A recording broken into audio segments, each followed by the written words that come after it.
Whenever I think of a breakup, I always think of my favorite F words: fabulous, freedom, but most importantly, future. The future that is ahead of me, riding solo. I've always thought shoes were so fascinating. You know, what if shoes could talk? Can you imagine? They'd probably never stop talking, and they'd all need lawyers. Agma, do you know what kind of first name is that? My idea of a happy birthday is shopping for new shoes while wearing new shoes. All right, I can go with that. I wonder what the real story is of why someone would want this particular Toulouse-Lautrec in their home. It's fascinating. Little Vanna, there you go. What's your name? Kirsten. You are adorable. You're so pretty. Thank you so much. I appreciate it.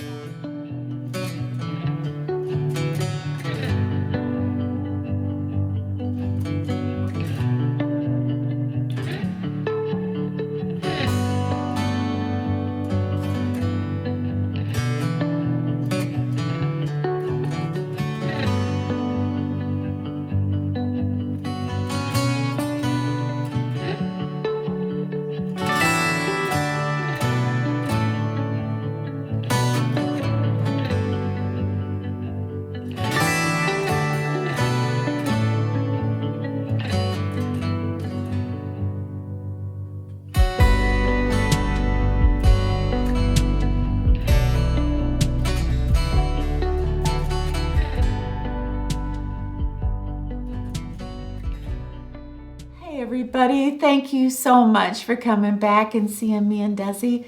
I hope you had a good week. I had a super busy week and a lot of things are going on, a lot of moving parts, but this week I wanted to talk about something really special, something that's been going on in this channel with some of you. And that is, you are in love with a man that doesn't love you back. And so many of you are going through a divorce. And we're talking about 68 years old, 70 years old. One of you sweet gals is 78 years old and your husband just packed up and left. And there also are a few of you out there that you've packed up and you've left. So I think it's time that we sort of talk about how do we deal with the fact that someone or something that we love doesn't return that love. A lot of you know that I went through this with my husband, my ex-husband, and you want to know, what tools did I use to get over it, or to deal with it, or to cope with it? And that's what I want to share with you today. I am no expert. I'm not a psychiatrist. I'm not one of those life coaches, whatever that is. I'm just a woman who has loved someone so deeply, and that person hasn't loved me back. And that happened 40 years ago, and it happened just a few months ago. So let's talk. There is this amazing thing that's going on, that senior divorce is up 109%. How can that be? But in 2024, those are the numbers. And on the male side, men are leaving because of infidelity, their own. And on the women's side, they are leaving because they're escaping abuse that they've taken for 40, 50, 60 years in some cases. They don't want to be yelled at and kicked or punched. I knew everything about who I wanted you to be and nothing about who you really were.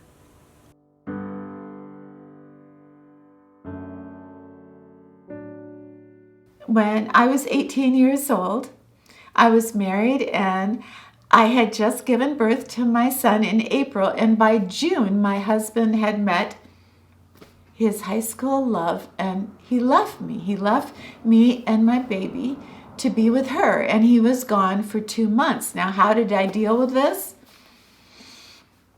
Well, first I begged him to come home. It was as if I didn't have an ounce of pride, because I didn't. I just knew that I loved him, and it was like separation anxiety. It was like, you told me you loved me, And now we have a baby and we're married, but you're not here, and I couldn't accept it. And then after a few weeks went by, it's almost like self-preservation kicks in. And so I said to myself, I don't care. I'm going to make it. I'm tough. You hurt me, so I'm going to hurt you. I am frozen. I'm going to put so many walls up because I don't care. And it wasn't that I didn't care. Of course I cared. But I felt that I cared so much that if I allowed those feelings to surface, I'd die. But so many times we just can't be honest with ourselves. We will tell ourselves, well, he's going to come back. Or we tell ourselves, maybe if we change, maybe if we get prettier or smarter or richer. We go through everything and we admit that we feel almost everything except one thing. We won't admit that we feel fear. That idea that somebody who said they loved us is now gone. We can't accept that. If we accept the fear, then we'll have to accept that they're not coming back. So what happened for me is my husband, after 2 months of being with this other woman, he did come back, and I welcomed him back. And it only lasted 2 months. And why did it only last 2 months? Because he came home to a different woman. He came home to someone that had lost trust in him.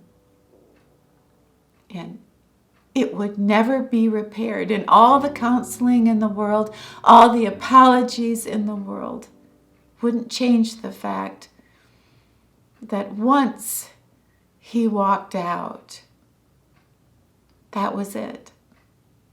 He said he loved me. And he was in love with a woman who did not love him back. The worst thing about loving you wasn't you leaving. It was hoping you'd come back.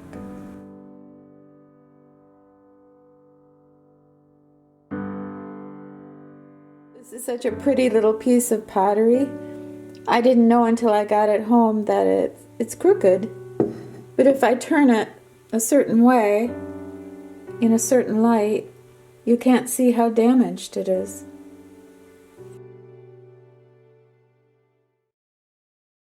So much of when we are going through a separation or a divorce, or even with a job that we loved, but let's say we got fired, we had this bond, this connection with this thing.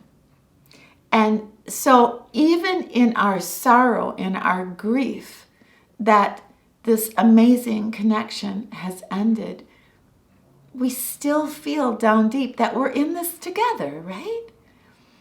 So in other words, I was sad and I was broken, and I just felt, Bill and I, we absolutely cannot get a divorce. And then one day I realized there is no more connection. That Bill cannot help me with the solutions to this problem because he's no longer part of the problem. He's out of my life. He's gone and he's not coming back. And that was when I realized that I was starting to heal. When we love somebody that doesn't love us back, there's a wisdom that happens to a woman, I think, as she grows older. It is easier for her to go on with her life because she's smarter, she's wiser, but more importantly, she knows who she is. And she's more apt to be honest. What are all these emotions? What is the root of all these emotions that you're feeling when your man walks out? It's fear. And I am not afraid. I'm not afraid to be alone. I know who I am. I can control my own life. And if you don't love me, I will be fine. In fact, I won't just be fine. My new life is waiting for me. And I'm going to find it and I'm going to live it. I tried so hard to be whole for you, but it turns out you like me better when I'm in pieces.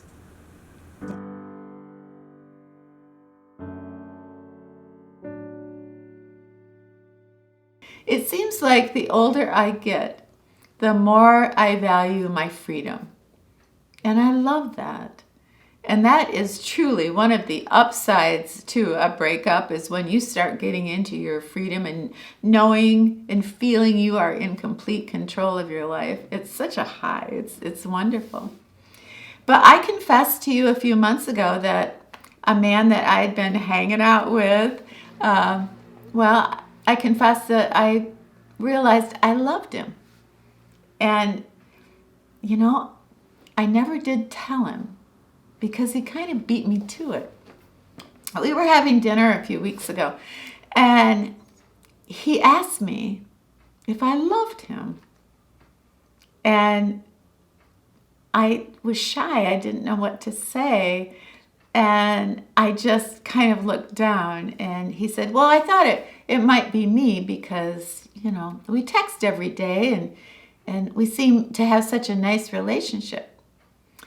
And I just smiled, and I looked at him and I said, so what do you want to do for Valentine's Day? I wanted to get off the subject.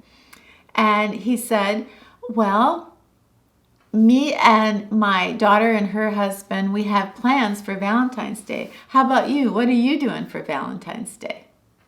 And I realized right then and there that what we were doing, he wasn't thinking of that as dating.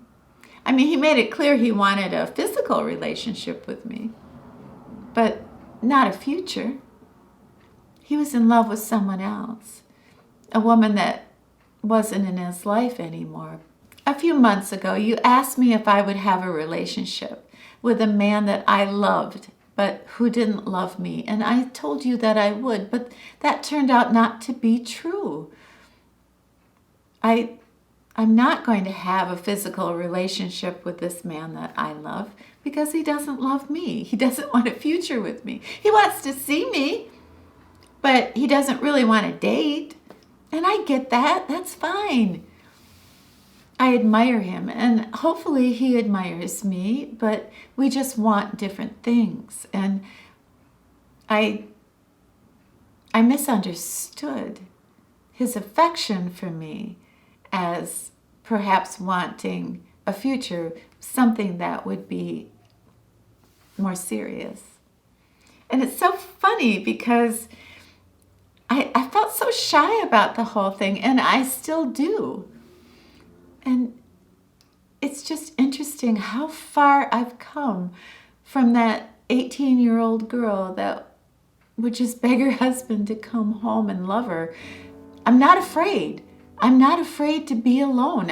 I'm not afraid that if somebody doesn't love me, I'll just crumble and die. It's even though this last situation hurt me, and it hurt me a lot, it's still reinforced the fact that I've come a long, long way over these decades. And when I love someone and they don't love me back, I don't look at them to help me with a solution because they're not part of the problem. It's me. I'm the one that's the problem. I'm the one that has to be right in her head with the whole situation of a love that can't be returned, or a lifestyle within that love that's never going to work. I can't be in a relationship with someone who loves somebody else. I'm not Rebecca. Wait a minute, that's another story. When I stopped looking for love in someone else, I found love within myself. In all the years that I have had the most wonderful time with this man that I fell in love with, he's never wanted me to film him. And I finally asked him, what is the deal? this is a special occasion. Why can't I film you? Why can't I just film your hands or something like that? And he said, because I don't want to be part of your story. And that said it all. He didn't want to be part of my story, but I thought he was part of my story. So, you pick yourself up, you go on, but you have to be so honest with yourself. What's best for you? What do you want?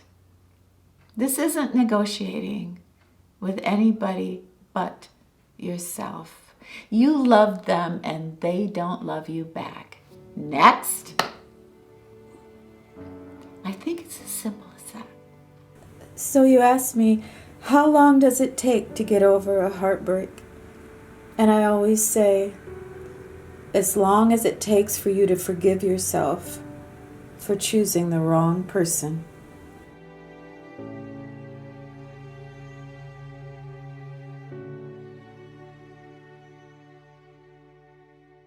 Sometimes when we think this is the worst day I've ever had, and then something amazing happens and the worst day turns into the best day. And that's how I always feel about something that doesn't love me back. That, you know what? Okay, that didn't work out, but maybe something better is just around the corner. One of my biggest heartbreaks was that the record that I recorded about my life. I took years to write those songs, and then it wasn't successful. But if I hadn't done that record, if that door hadn't been slammed in my face, I might not have been so hungry to try my hand at something else creative. And without that record, I probably never would be here. And if I wasn't here, I wouldn't be in the city that I'm in now with my family. My life would be completely different. So the biggest failure in my life turned out to be the biggest blessing. How does that work? So when you think, if he walks out, I don't know what will happen to me. I'll tell you what's going to happen to you. You're going to be fabulous. You're going to have an amazing future. You truly will. And your freedom will become one of the best things that you've ever enjoyed in your whole life. Your life is just waiting for you to live it. I always walk around instead of jumping over. I'd rather turn back than leap. But I'm learning that if you want to find love, you have to be willing to fall. I spent a good portion of my life looking for somebody who would complete me, until I realized being complete is not the goal. It's being happy. And being happy with constant movement and change and having an open mind and an open heart. I don't ever want to be complete. I want to be forever in motion. Hey everybody, thank you so much for hanging out with us today. I really enjoyed doing this video. I hope you enjoyed it. If you get a chance, down below in the comments, could you maybe share something about maybe a breakup that you had when you were young, or maybe yesterday? Please have yourself a wonderful, safe, brand new week. And when you're done with your week, come back and see me and Desi, okay? All right. Let me know, too, if you like Desi singing. So, we'll see you next week. All right. It's a deal. We'll be here. Oh, look at those. Oh my goodness. I'll get you, my pretty. And your little dog, too. In Grand Rapids, you'd never see this. You can't donate used bras. It's the one thing you certainly don't want broken in. I like the color of that fence. It's really nice. It doesn't look like it's 6 feet, though. I can have a slightly taller fence than that. Desi, what are you doing? Desi, what are you doing?